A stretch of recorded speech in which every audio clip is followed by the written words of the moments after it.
then we will move on to our discussion topics, compass goals, and I believe Dr. Lake is Sure. going to introduce it. So just to refresh everybody's memory, each year we do 4 to 5 workshops and update the community and the board on our goals that we set up each year. Our strategic plan is our 30,000-foot view of the work we want to do in the district, and then our compass plan gets into the details and the accountability with our strategic plan. So go to the next slide, Colin, for me. Next slide. So when you look at that, each of these workshops, we have teaching and learning give an update on goals, human resources, business and finance, and communication. And so just to remind the community, we are finishing up this 5-year strategic plan, and we are in the process of adopting a new one, which will come to the board as a draft next month, and then for approval in March. So next slide, Colin. All right, so just if you go to the website and you look at our document, you can see the color coding there. So basically, we wanted our compass plan to be a living document. So a lot of times people write a strategic plan or they set goals and it becomes a stagnant document. It sits on the shelf or it sits somewhere. We want it to be evolving and changing to meet the needs and to be able to pivot when we need to. So with that, I believe Joelle is up first, and she just ran out the dais. All righty then. So she's got her notes. So anyway, so Joelle typically gets to go last, but she's going first tonight. So we're going to kick off with some updates around finance and operations.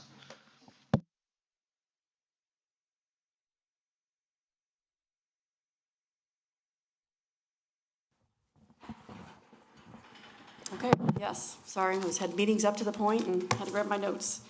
As we close out a project, last project on the list, we have a parking lot. Did everyone say, that's the sign that we are rolled out of a long process and in fact getting ready to move forth to another one.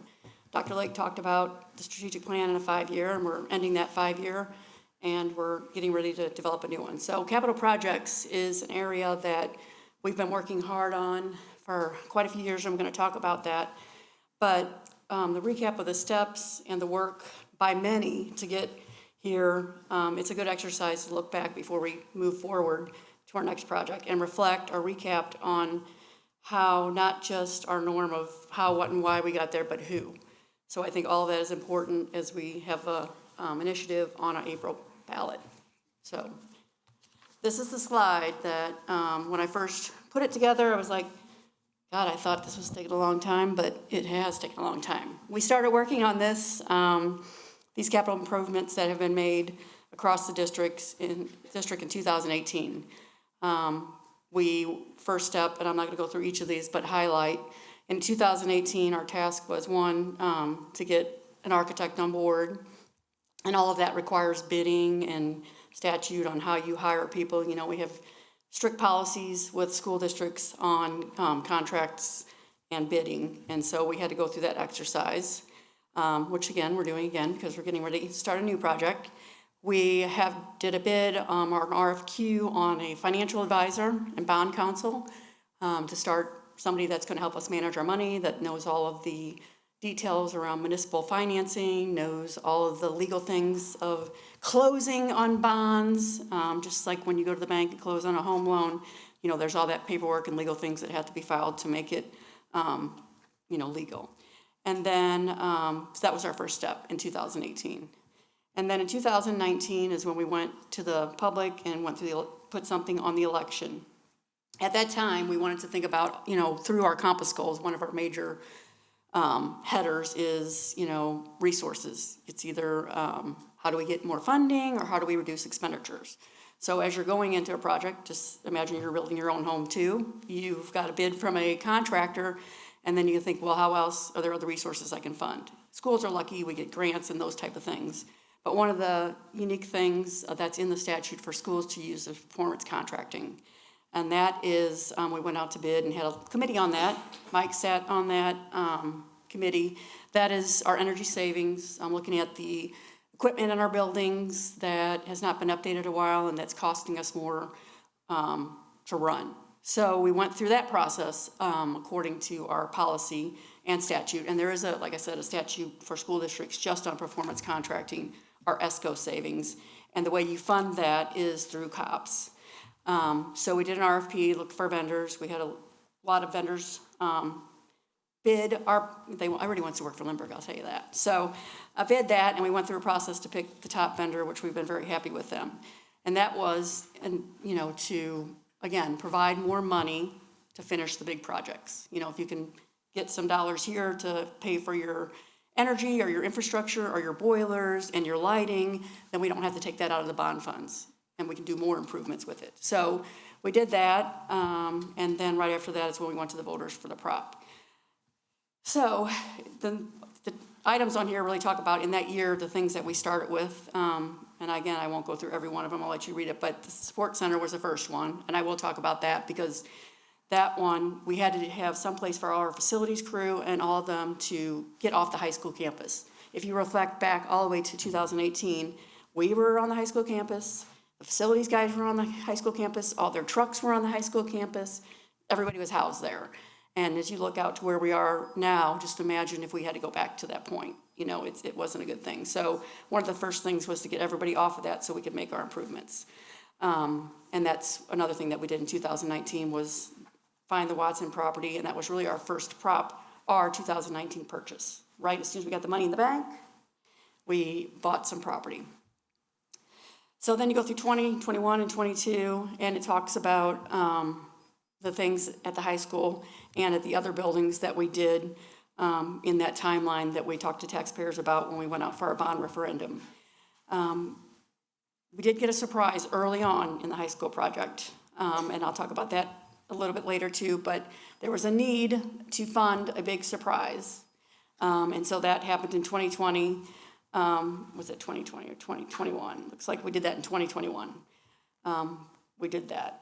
And then I think everybody else can go through this up till today. We actually stopped on here with August when school started, but we all know there was another 6-month process to get to this point in time. But it's been a long time coming. So the next slide is where, the money girl can talk, because I'm going to talk money here.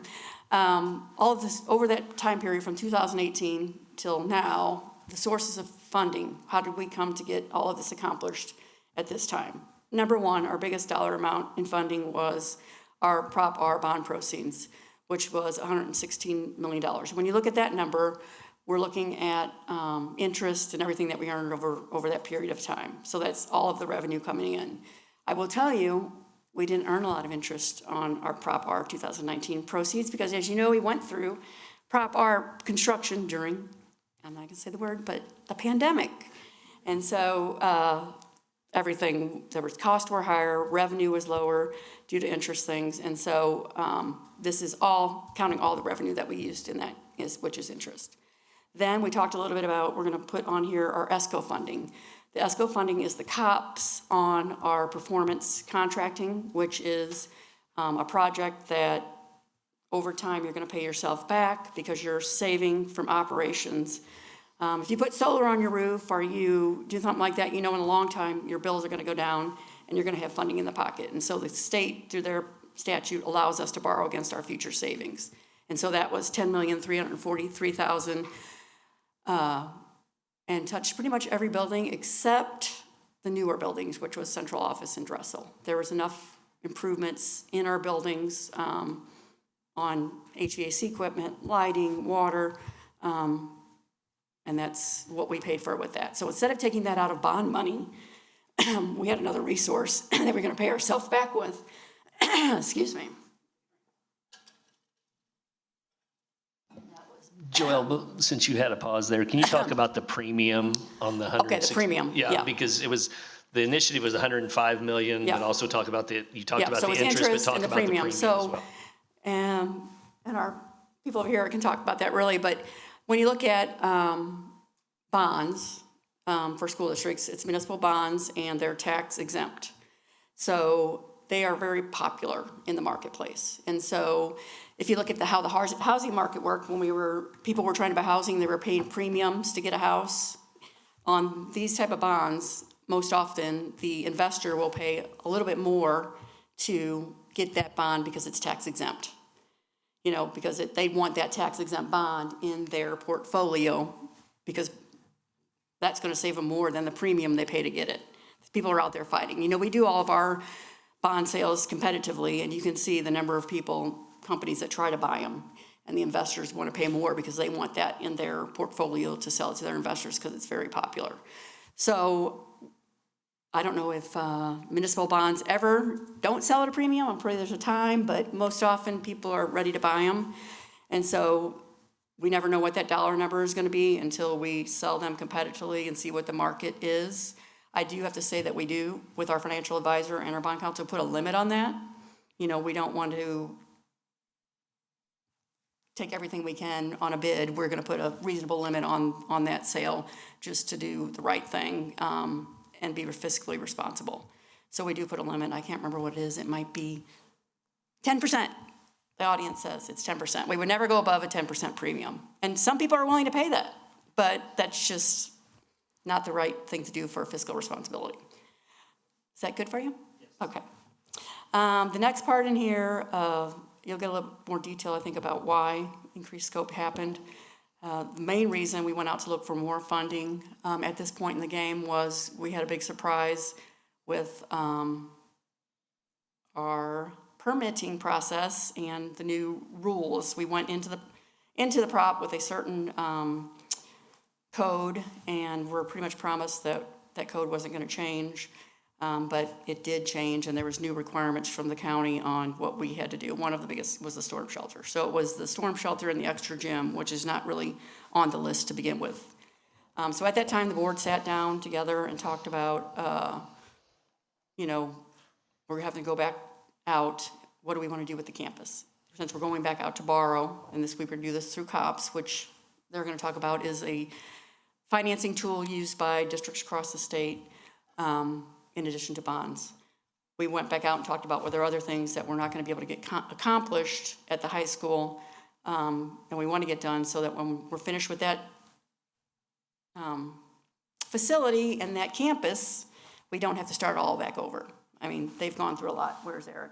Okay, he can step up and testify about how long this project has been, and we don't really want to go back.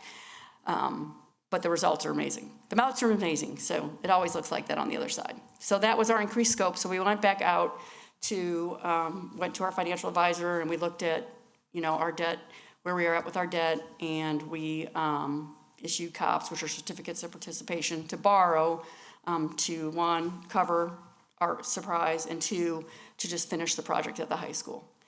So that was $12 million.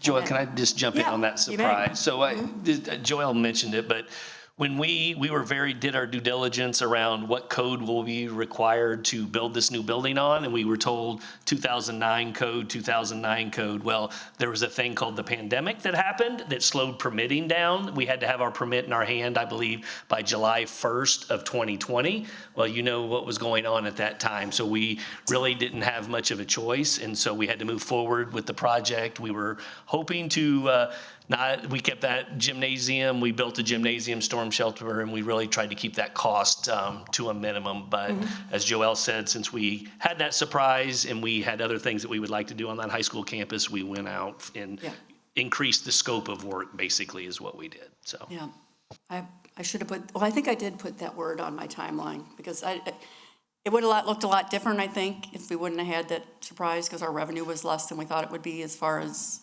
on our interest side, and our expenditures and our timeline because of labor shortages and, you know, just products not getting to us was exacerbated. We probably would have been done a year ago and had the parking lot done a year ago at this time, but whatever. And then the next one is what I just talked about, was our energy saving rebate. Oh, these are the rebates. So in addition to the ESCO, which is statute, we had rebates because we were improving equipment in our buildings that hadn't been updated in a long time.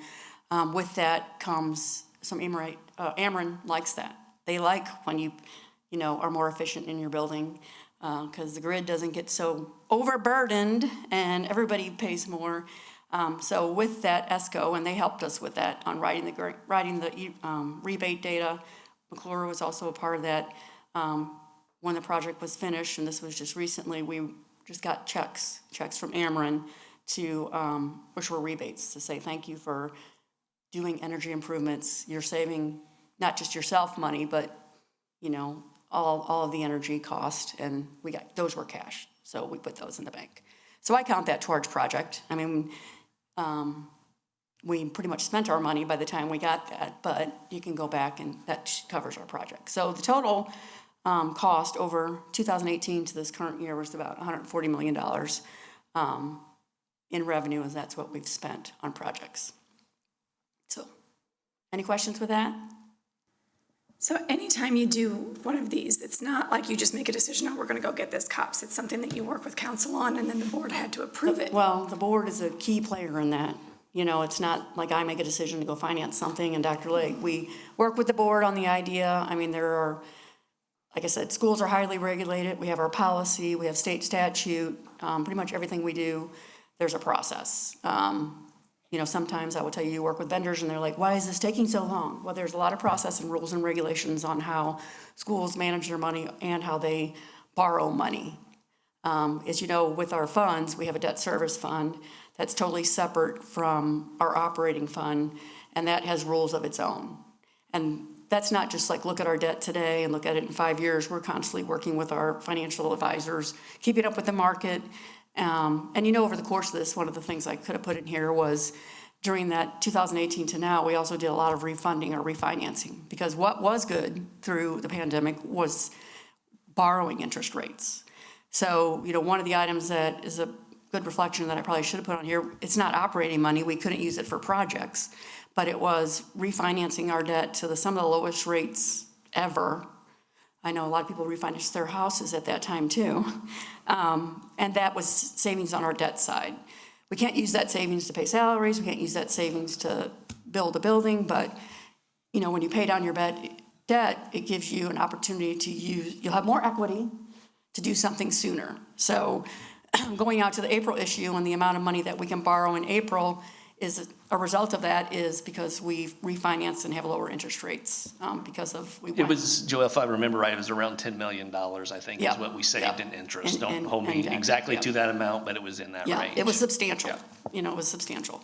So it's not, like I said, it's not a time of the year we talk about this. We're constantly talking about what the market is and how we can, you know, do things to generate revenue or save expenditures. But that was one on there. Next slide. Okay, so this is just kind of, I went into the detail a little bit, but on the first part of this, capital improvement funding use one was, of course, our Prop 2019. And the major projects in this were the high school addition and renovation, which is easy to see that when you want to see the results of your work, just walk through the high school or just pick up the phone. Everybody wants to come visit, or they want to rent a space, and we can easily see that.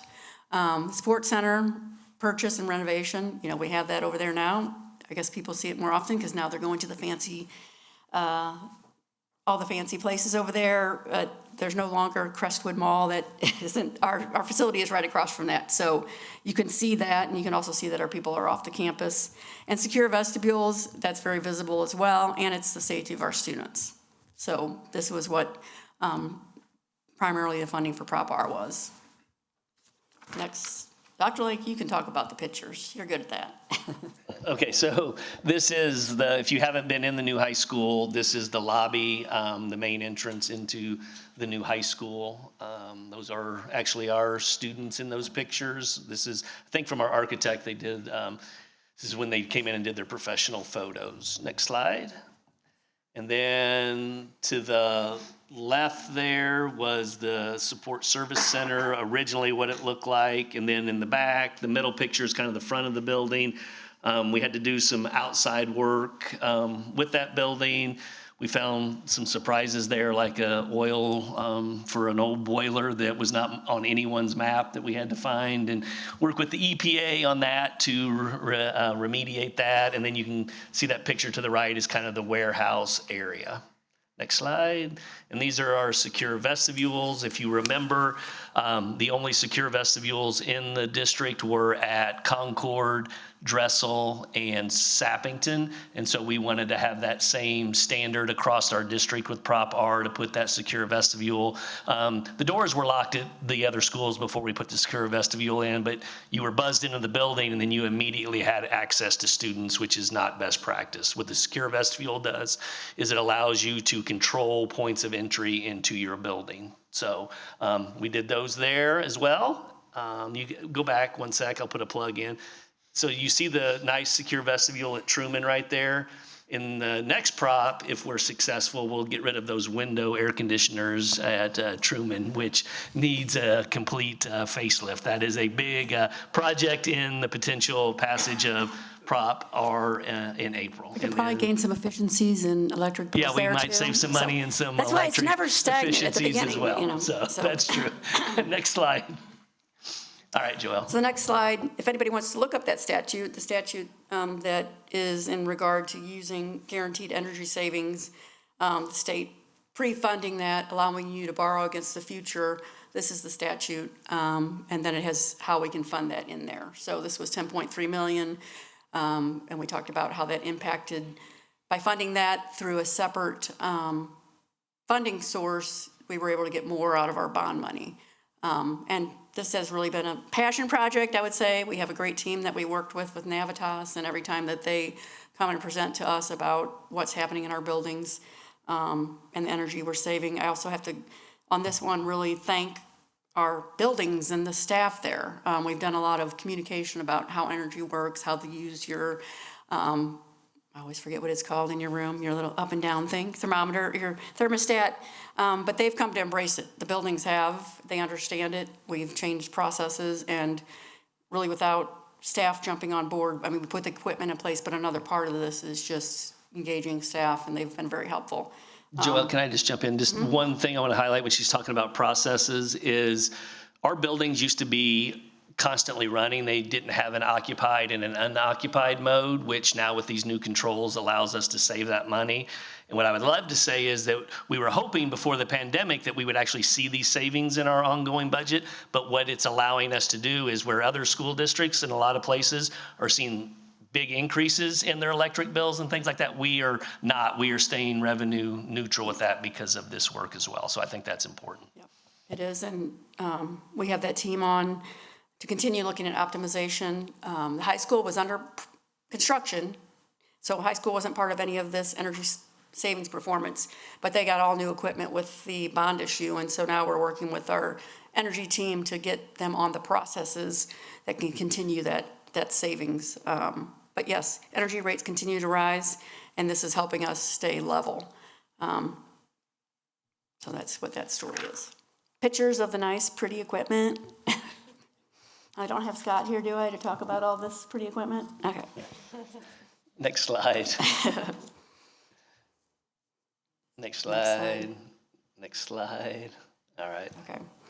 And the final source here, we talk about that increased scope.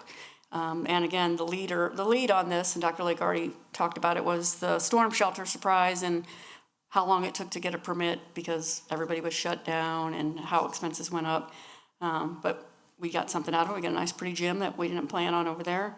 So we, that was a little bit over $4 million to get that done. And so we were going out to do a financing, and the board sat down at that point as a group and just really talked about, well, if we're going to go out to get financing, I mean, there are costs to financing. It's not free, and every time we do a financing, I have to sit down with a credit agency and be grilled about our finances. And we always do well. I'll talk a little bit about that. But there's work and there's time and there's a cost to financing. So it's not something you want to do every other day. So what did we need at the high school that we hadn't planned for? And one really big thing that wasn't planned for was the Gifted Education Center. And again, that's one that I think people can see and can understand the value afterwards. You want to comment on this one? Yeah, so currently, or where you have the Idea Center or Gifted Center is at the high school now in the old library. It was at Kennerly Elementary. There was a plan in the district to maybe put an addition on at Kennerly at some point to absorb the growth that will happen and free up those classrooms at Kennerly. We felt like, when we went to the board and we knew we were going to go out, we felt like this was a better way to do that, to maximize that space. That idea came from, I'll give Ms. Watts the idea in a programming meeting about what could we do with that high school, because in the high school programming, we weren't sure what we wanted to do with it. We just knew it was a unique building that was a part of South County for a long time, and so very happy to be able to do that. And then when we were going out for that money, we talked about additional parking on our high school and what could that look like. And so redoing the tennis courts into parking, and then putting new tennis courts where the softball field was, and then having a multi-use softball, baseball field as well. So it really maximized and finished out a big part of that high school campus. And the conversation was, we've been on there, we could wait until the next prop and then go back on and be under construction again, or do we want to go borrow the money now, and hopefully in our next bond we can be successful. And that is part of the prop in April, is to pay off this borrowed money as well. So. Yep. And a lot happened on the high school campus, but I do know that those buildings that those programs came out of that were maxed out with space, Kennerly and Spearing, they had split programming. Those kids were at different facilities. They weren't all in one.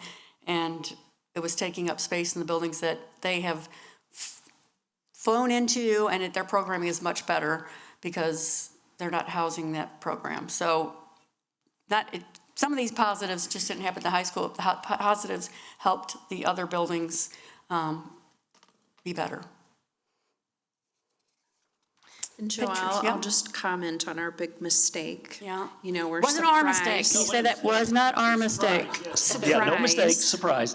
I think It was Dr. St. Louis County's Cochran, mistake. No, just a second. Dr. Cochran will agree with me that it was divine intervention, because I'm not sure how we'd function without the third jump. Well, I agree with that. When you reflect on it afterwards, when you get past the emotion of, you told us we were going to not have to do this, and but when you have a project that stretches over 3 to 4 years, things happen. I mean, if we got a project started today and finished it in 6 months, we could be pretty set on what's going to happen, and then don't throw up a pandemic in the middle of it.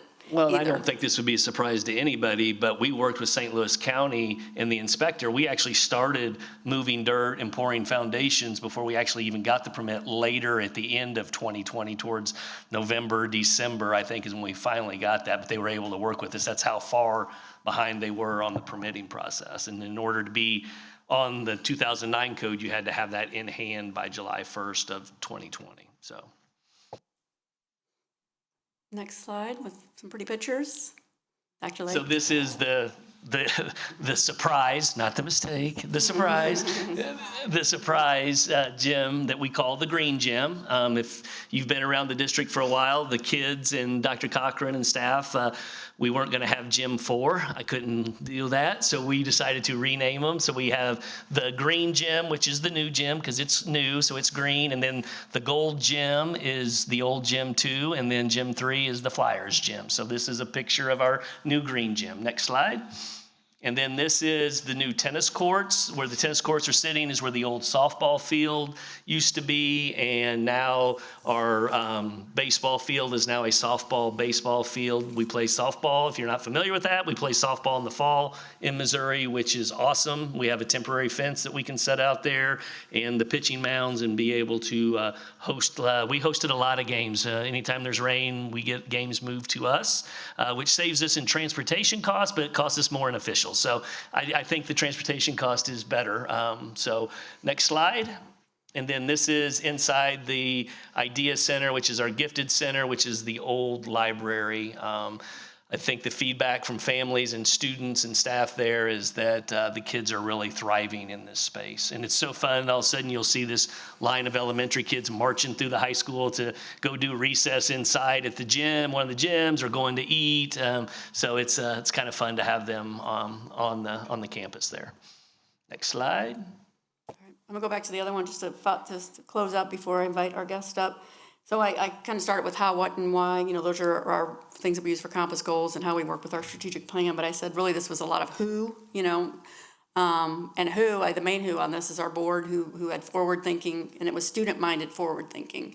So all the financing, all the things that come in the middle, it started with an idea of how can we improve student learning, how can we improve student spaces, and not even just improve in this project, we went above and beyond on student spaces, thanks to Tara and her team, Dr. Lake, and all of the buildings who went out on tours and looked at other buildings. But it's the who with how can we improve student spaces improve student learning, and a board that was willing to have these conversations and work on time over a 6-year period with a lot of unique financings, a lot of policies to follow, a lot of I's to dot and T's to cross. And so I really want to thank the vision from Dr. Lake and the board, because it wouldn't have happened without you. So